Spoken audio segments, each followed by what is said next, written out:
الحمد للہ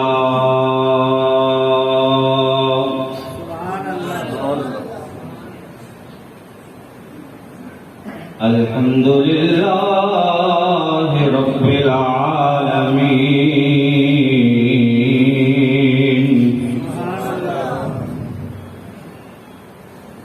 والعاقبۃ للمتقین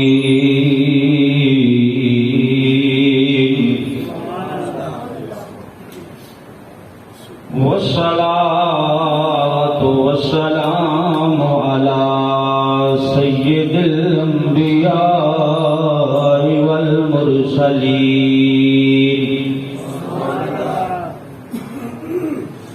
واصحابہ الہادین المہدیین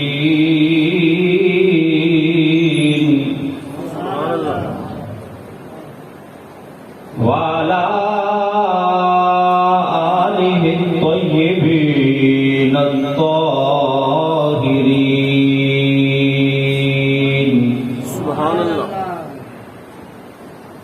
وأولیاء ملتہ وعلماء امتہ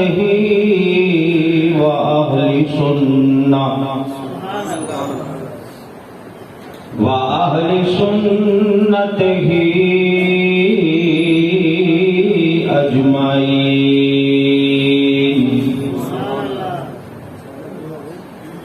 اما بعد فاعوذ باللہ من الشیطان الرجیم بسم اللہ الرحمن الرحیم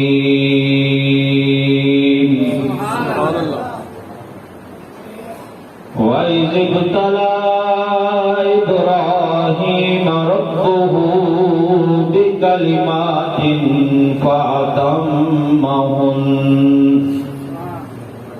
قَالَ إِنِّي جَاعِلُكَ لِلنَّاسِ إِمَامًا آمنت بالله صدق الله مولانا العظيم وصدق رسوله النبي الكريم الأمين الصلاة والسلام عليك يا رسول الله وعلى آلك وأصحابك يا حبيب الله مل کے پڑھے بھی الصلاة والسلام عليك يا نبي الله وعلى آلك وأصحابك يا رحمة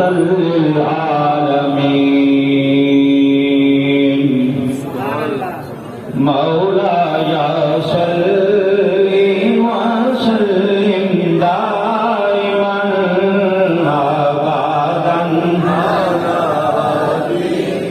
بخير الخلق كلهم مولاي صل وسلم دائما أبدا على حبيبك الخلق كلهم يا ربي بالمصطفى بلغ مقاصدنا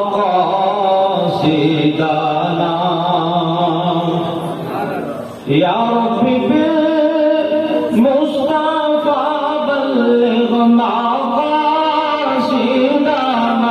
واغفر لنا ما مضى يا واسع الكرم مولاي صل وسلم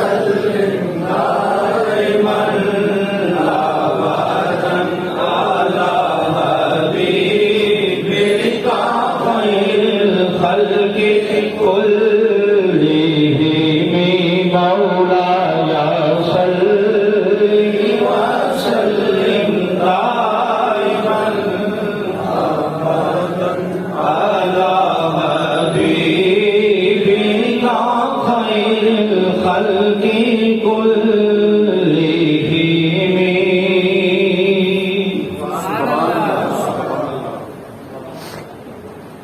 موجود و محترم سامعین حضرات،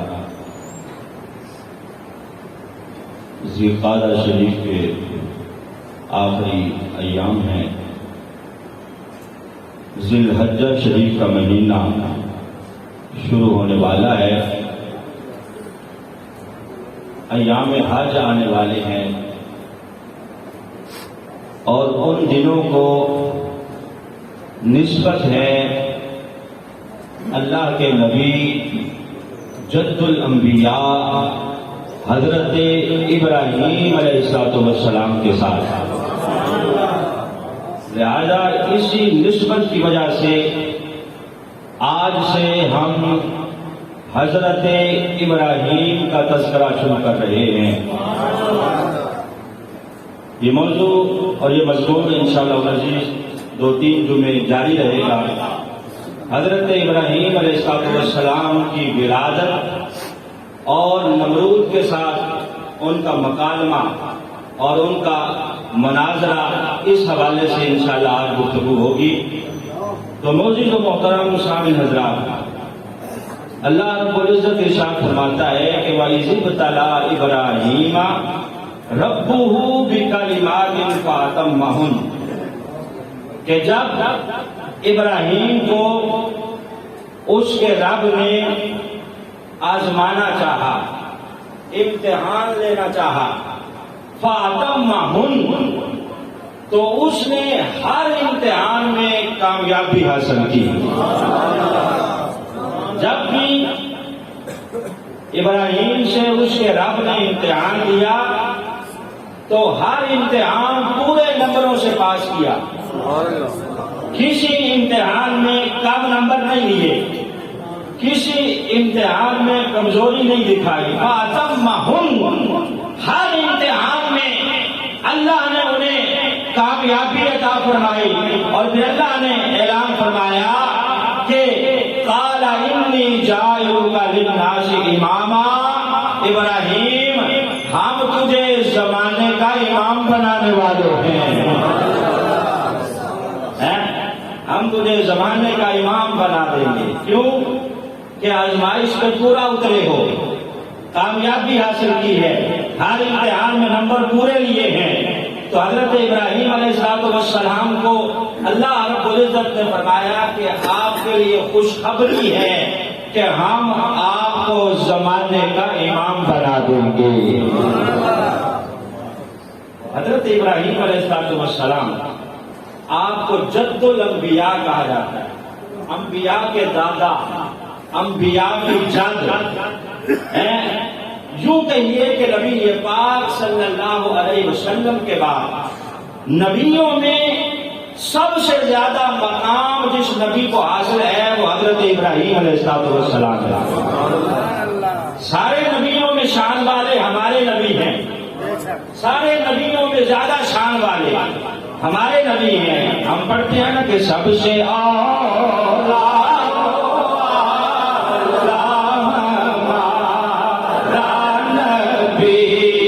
سب سے بالا ہمارا نبی، خلق سے اولیاء سے رسول، سب رسولوں سے اعلیٰ۔ تو سارے نبیوں سے مقام اللہ نے ہمارے نبی پاک صلی اللہ علیہ وسلم کو عطا فرمایا، اور ہمارے نبی کے بعد نبیوں میں، رسولوں میں جو عزت اور مقام سب سے زیادہ اگر کسی کو حاصل ہے تو وہ حضرت ابراہیم علیہ السلام کی ذات ہے۔ حضرت ابراہیم کے بعد جتنے نبی آئے وہ سارے حضرت ابراہیم کی اولاد میں آئے.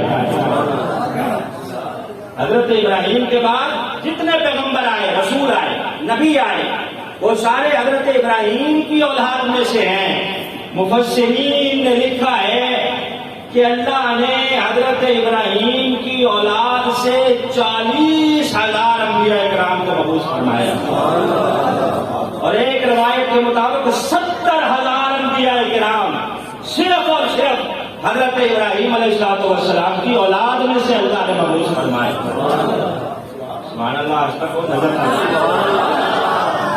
حضرت ابراہیم کی اولاد میں سے 70,000 نبی. اور ہمارے لیے اعزاز کی بات یہ ہے کہ ہمارے نبی آخر الزمان جناب رسالت مآب صلی اللہ علیہ وسلم بھی جناب ابراہیم علیہ السلام کی اولاد میں سے ہیں. حضرت ابراہیم کی اولاد میں سے ہیں. ہمارے نبی پاک صلی اللہ علیہ وسلم بھی ہیں. ابراہیم آپ کا نام ہے. اب الف اور بے. اب کا معنی ہوتا ہے باپ. رحیم اس کا معنی ہے عوام، لوگ. یہ غیر عربی لفظ ہے، پردانی زبان کا لفظ ہے. اس کا معنی ہے لوگ، عوام. تو اس کا معنی کیا ہوا کہ لوگوں کا باپ. ابراہیم کا معنی کیا ہوا کہ عوام کا باپ، لوگوں کا باپ. قرآن نے بھی کہا ہے کہ ملت ابیکم ابراہیم. قرآن نے بھی حضرت ابراہیم کو باپ کہا ہے. ملت ابیکم ابراہیم. تو حضرت ابراہیم علیہ السلام آپ جد الانبیاء ہیں. آپ جد الانبیاء ہیں. اور حضرت ابراہیم علیہ السلام کی جب ولادت باسعادت ہوتی ہے تو بابل شہر میں جو بادشاہ ہے وہ سام بن نوح، حضرت نوح علیہ السلام کے بیٹے سام کی اولاد میں سے ہے، اور اس کا نام ہے نمرود. نمرود بادشاہ ہے جب حضرت ابراہیم علیہ السلام کی ولادت ہوتی ہے. اب تاریخ میں لکھا ہے کہ 4 بادشاہ ایسے گزرے ہیں جنہوں نے پوری دنیا پہ حکومت کی ہے. پوری دنیا پہ، پورے ورلڈ پہ حکومت ہے. ان 4 بادشاہوں کو اللہ نے عطا فرمائی. ان 4 میں سے 2 مسلم ہیں اور 2 غیر مسلم ہیں. جو مسلم ہیں وہ ایک سکندر ذوالقرنین بادشاہ اور دوسرا حضرت سلیمان علیہ السلام. یہ 2 مسلم بادشاہ ہیں جنہوں نے پوری دنیا پہ حکومت کی ہے. یعنی ان کے ہوتے ہوئے روئے زمین پہ اور کوئی بادشاہ نہیں تھا. یہ اکیلے ہی پوری دنیا کے بادشاہ تھے. اور جو 2 کافر ہیں ان میں سے ایک نمرود ہے اور دوسرا بخت نصر نامی یا شداد کا بھی بعض لوگوں نے ذکر کیا ہے کہ شداد بادشاہ اور نمرود یہ دونوں غیر مسلم بادشاہ ہیں جنہیں اللہ نے پوری دنیا کی حکمرانی عطا فرمائی. اب نمرود بادشاہ ہے، بابل شہر ہے، اور نمرود کی عمر کتنی ہے؟ 800 سال اس نے عمر پائی. کتنی؟ 800 سال. اور ان 800 سالوں میں سے 400 سال اس نے حکمرانی کی. اتنی حکمرانی کی 400 سال. اور صحت اللہ نے اتنی عطا کر رکھی تھی کہ 400 سالوں میں ایک مرتبہ بھی درد سر تک نہیں ہوا. سر کا درد بھی نہیں ہوا اور بخار تو دور دور تک بھی کبھی اس کے پاس نہیں آیا. کوئی بیماری نہیں آئی، کوئی مرض لاحق نہیں ہوا. اتنی صحت اور تندرستی اللہ نے عطا کر رکھی تھی کہ نہ کبھی سر میں درد ہوتا ہے نہ بیمار ہوتا ہے. 400 سال جب حکمرانی کی، چاہیے تو یہ تھا کہ جس رب نے بادشاہی عطا کی ہے اس کے آگے جھک جاتا، اس کا شکر ادا کرتا. لیکن اس نے کیا کیا؟ اس کے آگے جھکنے کی بجائے اپنے آپ کو اس کے مقابلے میں کھڑا کر دیا. انا ربکم الاعلی کا اعلان کر دیا کہ میں رب ہوں. اکڑ گیا، تکبر آ گیا، غرور آ گیا. کہا کہ میں رب ہوں، لوگوں میں مشہور کر دیا کہ مجھے حیا کرو اور آ کے سجدہ کیا کرو، میں تمہارا خدا ہوں. ایک دن رات کو یہ بادشاہ سوتا ہے اور خواب دیکھتا ہے. خواب کیا دیکھا کہ مشرق سے ستارہ طلوع ہوا. توجہ بھی تو سبب کی حضرت ابراہیم کی ولادت سے قبل کا پس منظر عرض کر رہا ہوں. کہ ایک ستارہ طلوع ہوتا ہے مشرق سے، اور اس ستارے کی روشنی اتنی ہے کہ سارے ستارے اس کے آگے مان پڑ جاتے ہیں۔ یہ خواب دیکھا اس میں سوئے ہوئے نے رات کو کہ ایک ستارہ مشرق سے طلوع ہوا اور اس نے سارے ستاروں کو غائب کر لیا، ہر طرف اس ستارے کی روشنی پھیل گئی۔ اب صبح اٹھ کے پریشان ہے، نجومیوں کو بلایا، اپنے محل میں نجومی اکٹھے کیے اور کہا بتاؤ اس خواب کی تعبیر کیا ہے، کیا اس کی تعبیر ہے؟ نجومیوں نے کہا بادشاہ تیری سلطنت کو خطرہ لاحق ہے، تیری اس حکومت میں سلطنت میں ایک بچہ پیدا ہوگا جو انقلاب برپا کر دے گا، تیری بادشاہت کا تہس نہس ہو جائے گا، ختم ہو جائے گی، تباہ ہو جائے گی۔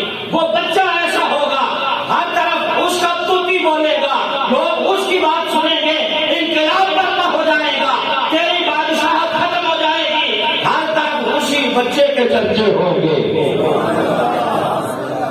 اچھا میری بادشاہت میں میرے ہوتے ہوئے کون ایسا بچہ پیدا ہوگا جو آ کے میری حکومت کو اور میرے تخت کو ہلا دے گا؟ کیا بس ہوگا پیدا، انتظار کر۔ اس نے کہا ہم پیدا ہی نہیں ہونے دیں گے۔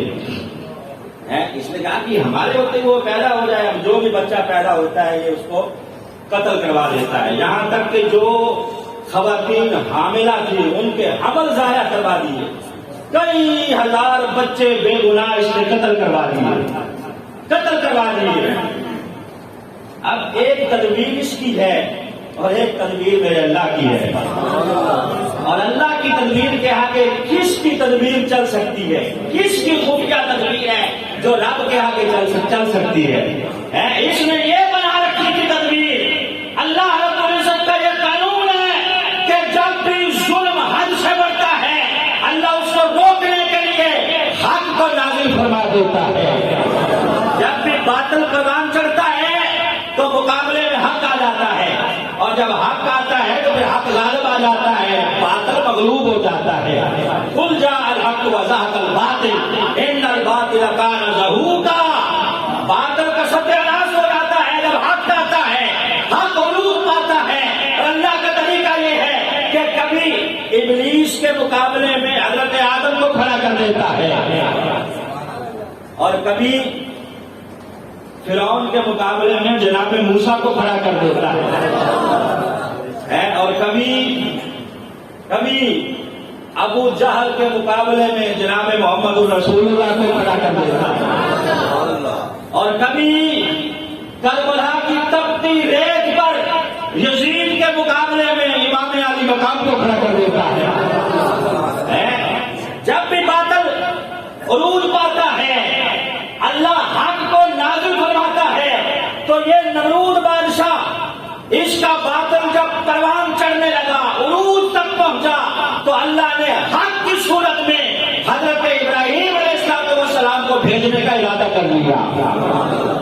اب یہ بچے مرواتا جا رہا ہے، ایک دن بیٹھا ہے اپنے محل میں، پھر وہ نجومی آ گئے، آ کے کہنے لگے بادشاہ سلامت آج رات وہ بچہ جس کا ہم نے تذکرہ کیا تھا، وہ بچہ اپنے باپ کی شرب سے اپنی ماں کے پشت میں منتقل ہو جائے گا۔ کہا کہ وہ بچہ اپنے ماں کے شکم میں جلد اگر ہو جائے گا، منتقل ہو جائے گا۔ کہا اچھا اب اس میں کرفیو نافذ کر دیا نمرود نے، سارے مرد گھروں سے نکالے اور جنگل میں جمع کر دیے، جنگل میں خواتین کو گھروں میں قید کر دیا ہے۔ اس نے کہا نہ ملاپ ہوگا اور نہ وہ بچہ اپنی ماں کے شکم میں جائے گا، اس نے کرفیو نافذ کر دیا، جنگل میں سارے مرد نکال دیے اور خواتین کو گھر میں اکٹھا کر دیا، اور ہر گھر کے آگے اپنا سپاہی کھڑا کر دیا۔ اب اللہ کی تدبیر دیکھیں، سپاہی ہر گھر کے آگے کھڑا ہے کہ نہ کوئی خاتون باہر جانے پائے نہ کوئی مرد اندر آنے پائے۔ انہی سپاہیوں میں حضرت ابراہیم کے ابا جان جناب تاروق بھی تھے، اور حضرت تاروق کی ڈیوٹی اپنے ہی گھر کے آگے لگ گئی۔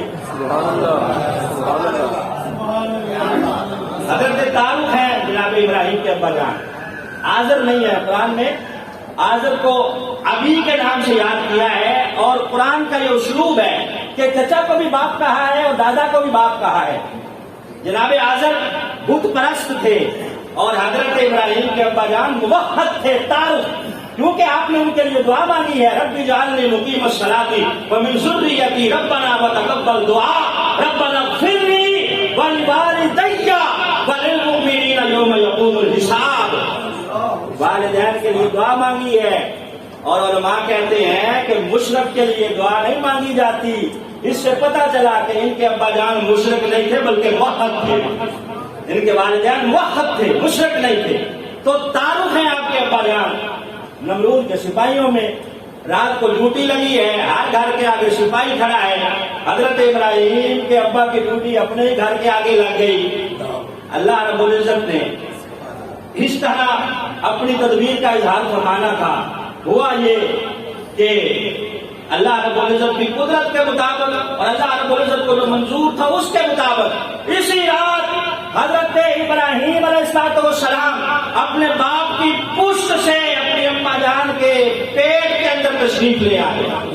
ادھر جنگل میں بیٹھے ہوئے رومیوں نے شور مچا دیا، بادشاہ سلامت کیا اتنا انتظام تم نے کیا ہے، تیرا فائدہ کیا ہوا؟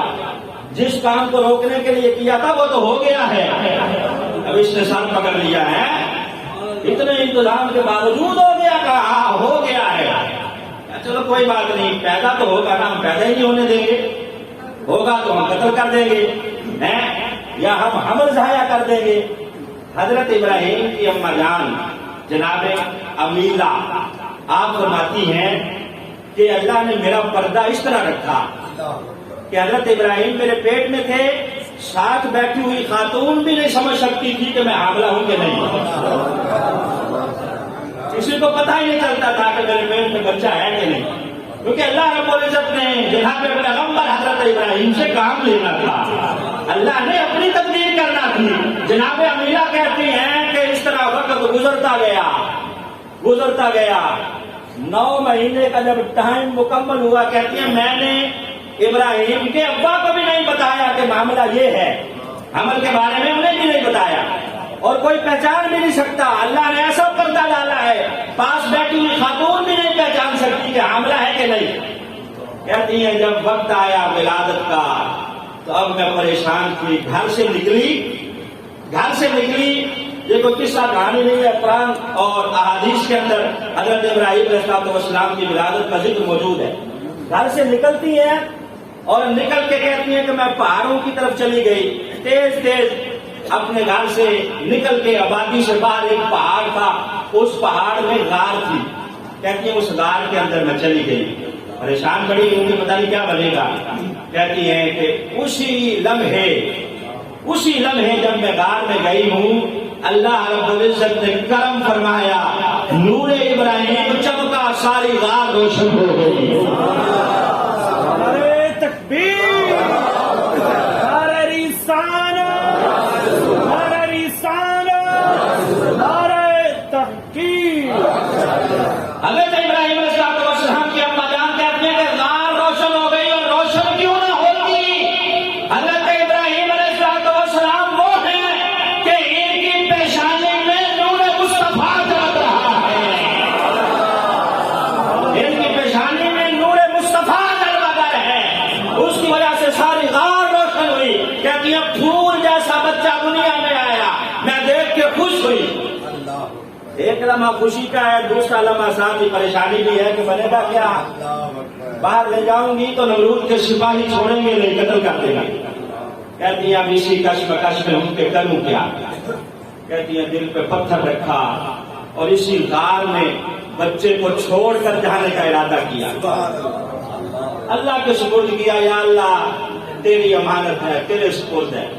اب آپ دیکھیں کہ کتنا بڑا امتحان ہے اس ماں کے لیے بھی ہے، بچہ ابھی پیدا ہوا ہے اور غار کے اندر جنگل میں تنہ تنہا چھوڑ کے آنا، یقیناً یہ حضرت ابراہیم کی ماں کا ہی ذکر تھا، ان کا ہی حوصلہ تھا، ان کا ہی کلیجہ تھا۔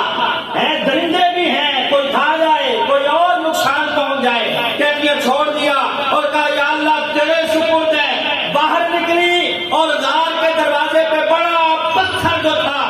کو دھکا دیتے دیتے سرکاتے سرکاتے اس غار کے منہ پہ کر دیا،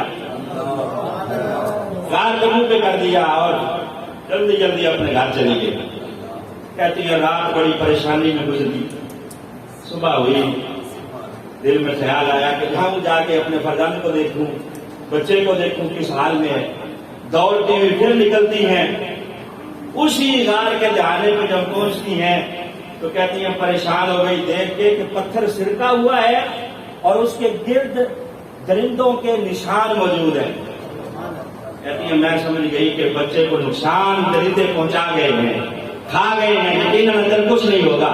کہتی ہے اسی کشمکش میں تھی، آواز آئی ابراہیم کی اماں گھبرانے کی ضرورت نہیں ہے، بچہ تم میرے سپرد کر کے گئی تھی، یہ جو درندے آئے تھے کھانے کے لیے نہیں آئے تھے، نور مصطفیٰ کی زیارت کرنے آئے تھے، یہ تو نور مصطفیٰ کی زیارت کرنے آئے تھے۔ پریشان نہ ہو، اندر جا۔ کہتی ہے میں اندر گئی، دوڑی بچے کی طرف، دوڑی جا کے اٹھایا۔ کہتی ہیں اٹھایا تو بچہ تو مجھے ایسے لگ رہا تھا جیسے 1 مہینے کا ہوگا، 1 مہینے کا۔ ایک رات گزری، حضرت ابراہیم کی پرورش اسی طرح ہوئی۔ ایک دن میں آپ اتنا بڑھتے تھے جس طرح جتنے عام بچے 1 مہینے میں بڑھتے ہیں، اور 1 مہینے میں آپ اتنا بڑھتے تھے جتنا عام بچے 1 سال میں بڑھتے ہیں۔ اللہ کی قدرت ہے نا، اللہ چاہتا ہے تو کون کہتا ہے ہر معاملہ ہو جاتا ہے۔ اذا اراد شیئا ان یقول له کن فیکون، جب بھی وہ کن کہتا ہے معاملہ ہو جاتا ہے۔ تو حضرت ابراہیم کے اما جان کہتی ہیں میں نے اٹھایا تو بچہ پورے مہینے کا لگ رہا تھا۔ کہتی ہے جلدی جلدی میں نے کہا بچے کو دودھ تو پلاؤں، ساری رات کا بھوکا ہے۔ کہتی ہیں بچے کے منہ میں انگوٹھا تھا، انگوٹھا چوس رہا تھا۔ میں نے کہا انگوٹھا نکال کے ذرا چھاتی کا دودھ پلاؤں، کچھ طاقت آئے، کوئی توانائی آئے، ساری رات بھوکا اور پیاسا لیٹا رہا ہے۔ کہتی ہے جب میں نے بچے کے منہ سے انگوٹھا نکالا حیران رہ گئی، اس انگوٹھے سے شہد بھی رس رہا ہے اور تازہ دودھ بھی رس رہا ہے۔ واللہ خیر الرازقین، ہے اس غار کی وادیاں پکارتی ہومی کے رب بہترین رزق دینے والا ہے۔ وہ رب ہے جو پتھر میں کیڑے کو رزق دیتا ہے، مچھلی کے پیٹ میں جناب یونس کو رزق دیتا ہے، اور ماں کے پیٹ میں بچے کو رزق دیتا ہے۔ غار کے اندر اسی رب نے حضرت ابراہیم کی حفاظت اس طرح کی۔ اماں کہتی ہیں کہ میں نے جب انگوٹھا نکالا حیران رہ گئی کہ میٹھا شہد بھی رس رہا ہے اور اسی انگوٹھے سے تازہ دودھ بھی ٹپک رہا ہے اور بچہ پی رہا ہے اور مزے کر رہا ہے۔ کہتی ہے میں مطمئن ہو گئی، تھوڑی دیر پاس بیٹھی، پھر جلدی جلدی باہر نکلی، ویسے ہی پتھر آگے کیا، گھر چلی گئی۔ اب ہر روز کہتی ہے میں آتی ہوں، کبھی 2 دن بعد، کبھی 3 دن بعد آ کے بچے کی زیارت کرتی ہوں۔ تاریخ میں لکھا ہے کہ 12 سال یا 14 سال آپ اسی غار کے اندر قربان چڑھے، اسی غار کے اندر ہیں۔ کہتی ہیں کہ ایک دن میں آئی، آ کے بچہ بڑا ہو گیا ہے، بولنا شروع کر دیا ہے، بچے کو میں نے اٹھایا، اٹھا کے انگلی پکڑ کے میں نے کہا ذرا باہر لے جاؤں، باہر کی دنیا دکھاؤں، سورج دکھاؤں۔ غار سے باہر جو نکالا تو ایک گائے چل رہی تھی، گائے گھاس کھا رہی تھی۔ حضرت ابراہیم نے پہلا سوال اماں سے یہ کیا اماں یہ کیا ہے؟ کہا یہ گائے ہے۔ کہا ذرا یہ بتا اس گائے کا پروردگار کون ہے؟ کون ہے جو اس کو پال رہا ہے؟ کہا اس کو رب پال رہا ہے۔ اچھا ہر کسی کا رب ہے؟ کہا ہاں۔ کہا اماں بتا پھر میرا رب کون ہے؟ کہا بیٹا تیرا رب میں ہوں، رب کا میں نے پالنے والا، میں تجھے پالتی ہوں، آ کے دودھ پلاتی ہوں، میں تیرا رب ہوں۔ کہا اگر تو میرا رب ہے تو بتا پھر تیرا رب کون ہے؟ حضرت ابراہیم پوچھ رہے ہیں کہ اماں تیرا رب کون ہے؟ کہا بیٹا میرا رب ظاہر ہے تمہارے ابا ہیں، وہ تنخواہ لاتے ہیں، وہ گھر کا راشن لاتے ہیں، وہ ہمیں پالتے ہیں، اس کا معنی ہے لقمی پالنے والا۔ کہا وہ میرا رب ہے۔ کہا پھر بتاؤ ہمارے ابا کا رب کون ہے؟ کہا تمہارے ابا کو تنخواہ دیتا ہے نمرود، وہ رب ہے، وہ پالتا ہے۔ کہا ماں نمرود کا رب کون ہے؟ جب یہ کہا تو حضرت ابراہیم کی اماں نے منہ پہ ہاتھ رکھ دیا. کہا بیٹا بڑی خوشی کی بات ہے تم نے بولنا شروع کر دیا لیکن اتنا ہی بول, اس سے آگے نہ بول. سمجھ گئی کہ جس بچے کو قتل کروانے کے لیے نمرود نے اتنی چالیں چلی ہیں وہ کوئی اور نہیں ہے, میرا ہی بیٹا ابراہیم ہے, میرا ہی بیٹا ابراہیم ہے. اب ایک دن گھر بیٹھی ہے, حضرت ابراہیم کے ابا جان کو بتانے کی کوشش کر رہی ہے, اتنا عرصہ چھپائے رکھا کہ بچہ اللہ نے ہمیں دیا ہے, غار میں پروان چل رہا ہے. ایک دن سوچ آئی کہ کیوں نہ ابا کو بھی بتا دیا جائے. جناب تاروں کو بتایا کہ اس طرح میں نے تم سے چھپائے رکھا, اللہ نے ہمیں بیٹا دیا اور وہ غار کے اندر ہے. اچھا بڑی خوشی کی بات ہے, چلو میں بھی دیکھوں, زیارت کروں, میں بھی ذرا دیکھوں وہ بچہ کیسا ہے. اب دونوں آ رہے ہیں غار کی طرف. ایک روایت میں ہے کہ آپ کے والد صاحب تھے اور دوسری میں ہے کہ آپ کے چچا حاضر تھے. خیر زیادہ معتبر یہی ہے کہ آپ کے ابا جان ساتھ تھے اور دونوں آئے غار میں. آ کر بیٹے کو دیکھا, باپ خوش ہو گیا. ایک طرح چمکدار چہرہ, پھولوں جیسا چہرہ, گلاب جیسا چہرہ, اللہ نے اتنا خوبصورت بچہ دیا ہے. مشورہ کیا اپنی بیوی سے کہ آج کے بعد اس کو ہم لے جائیں گے, یہاں نہیں چھوڑیں گے. اب باپ نے بچے کو بٹھایا, کندھوں پہ بٹھا کے اپنے گھر کی طرف لے جا رہے ہیں.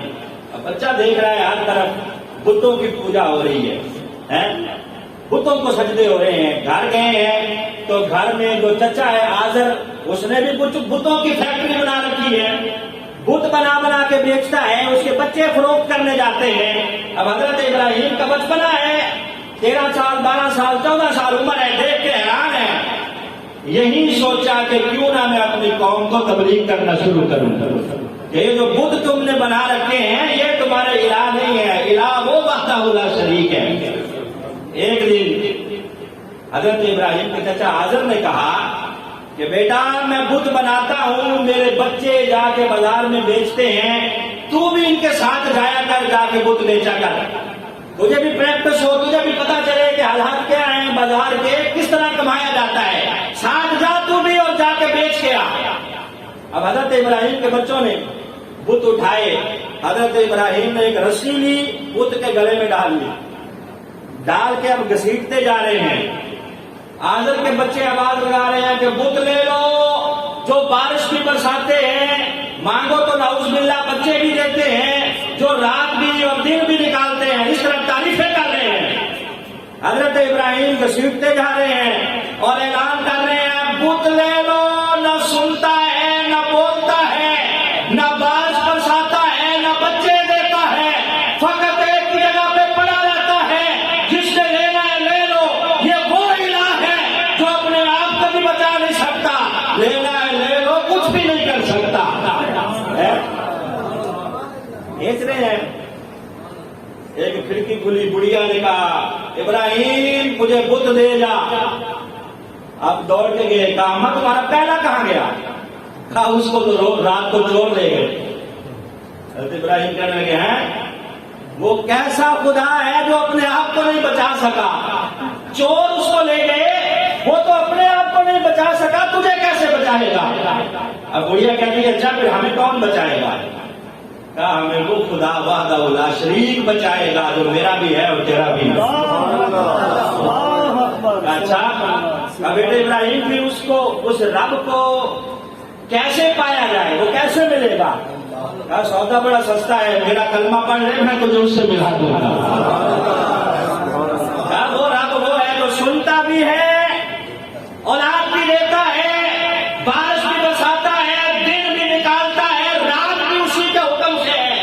کہا پھر کس طرح اس رب کو حاصل کیا جائے؟ کہا اماں میرا کلمہ پڑھ, میری غلام بن جا, میں تجھے اس رب تک پہنچا دیتی ہوں. یہ پہلی خاتون ہے جس نے جناب ابراہیم کا کلمہ پڑھا ہے اور ملت ابراہیمی میں داخل ہو گئی ہے. حضرت ابراہیم نے تبلیغ شروع کر دیا. آہستہ آہستہ لوگ حضرت ابراہیم علیہ السلام کو جان گئے, یہ بتوں کے بڑا مخالف ہے. اب اس قوم میں سال بعد ایک میلہ لگتا تھا. وہ میلہ کیا ہوتا تھا؟ وہ لوگ اپنے گھروں کو چھوڑ کر جنگلوں کی طرف نکل جاتے، صبح صبح، شام کو واپس پلٹ کے آتے۔ جب جاتے تو اچھے اچھے کھانے پکا کر بتوں کے قدموں میں رکھ جاتے، بت خانے میں بتوں کے قدمے میں نظر نہاد رکھ جاتے، تاکہ جب ہم واپس آئیں گے تو یہ متبرک ہو جائیں گے، نعوذ باللہ، پھر آ کے کھائیں گے۔ سال بعد وہ میلہ لگتا، لوگ سارے مرد و خواتین پہاڑوں کی طرف، جنگلوں کی طرف نکل جاتے، شام کو واپس آتے۔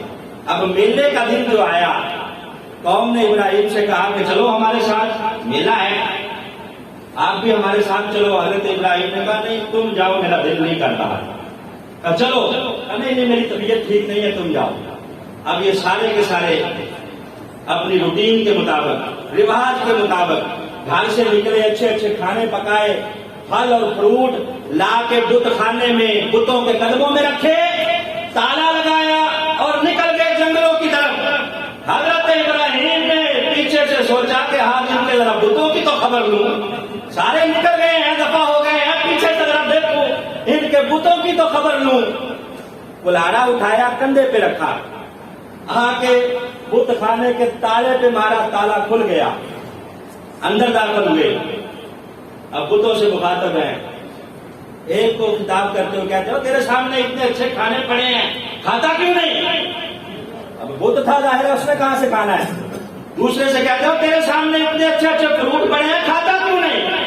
ایک تیسرے کو خطاب کر رہے ہیں، تیرے سامنے اچھے اچھے مشروبات پڑے ہیں، پیتا کیوں نہیں؟ اب ظاہر ہے بت تھے کہاں کھانے کے، کہاں پینے کے اور کہاں سننے کے۔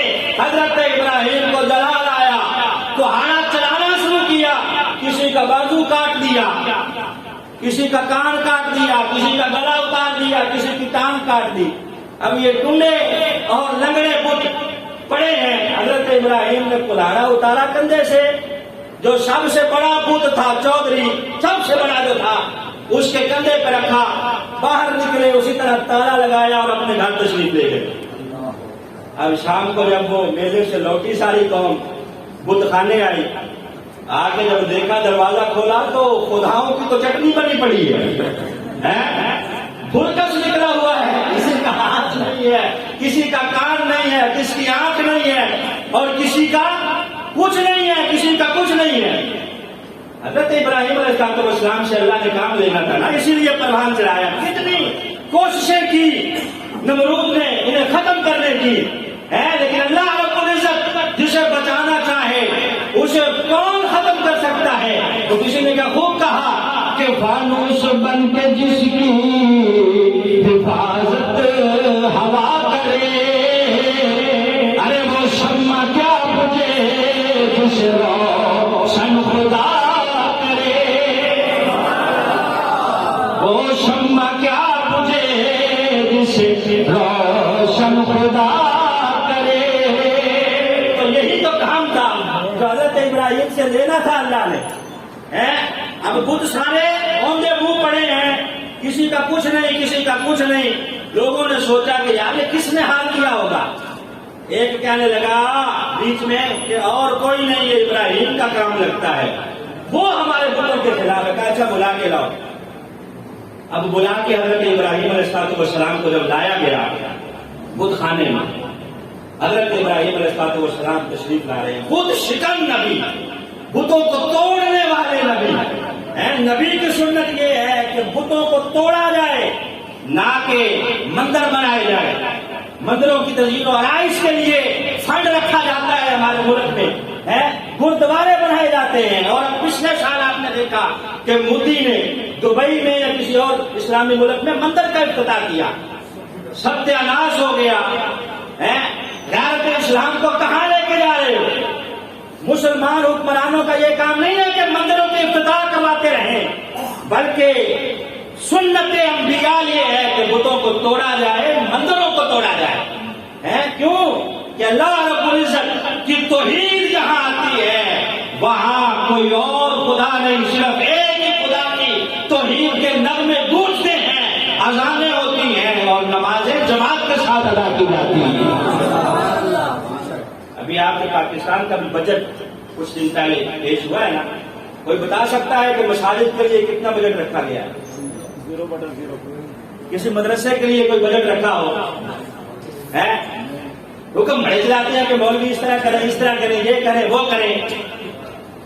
تمہارے باپ کے ملازم میں 1 روپیہ بجٹ میں کسی مسجد کے لیے نہیں رکھا، مدرسے کے لیے نہیں رکھا، اور باتیں ان سے سن لو. اسلامی ملک ہے نا، وہ خدا کے لیے کبھی کوئی بجٹ رکھیں کہ عالیشان مسجد بنے گی جس کو دیکھنے کے لیے لوگ آئیں گے زیارت کرنے کے لیے.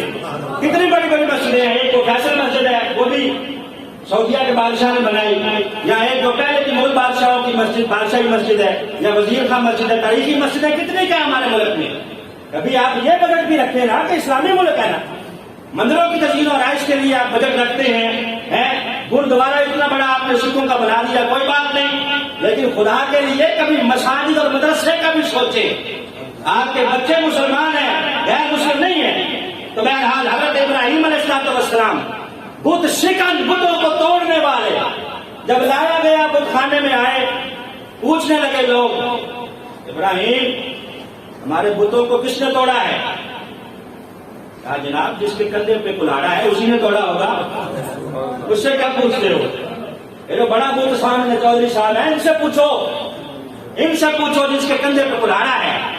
اس کو غصہ آ گیا ہوگا کہ میرے ہوتے ہوئے جو چھوٹوں چھوٹوں کی پوجا کیوں کرتے ہیں، اس لیے اس نے غصے میں آ کے ان سب کو توڑ دیا ہوگا، اس نے توڑا ہے.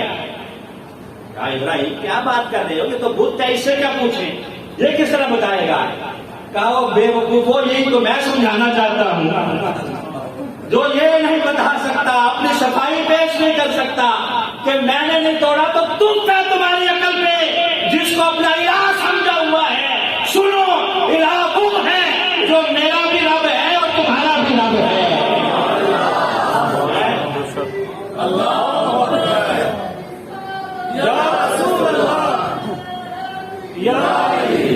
لوگ اسی نعرے پہ اختتام کرتے ہیں، اور یہیں سے انشاءاللہ اگلے دن میں آغاز کریں گے.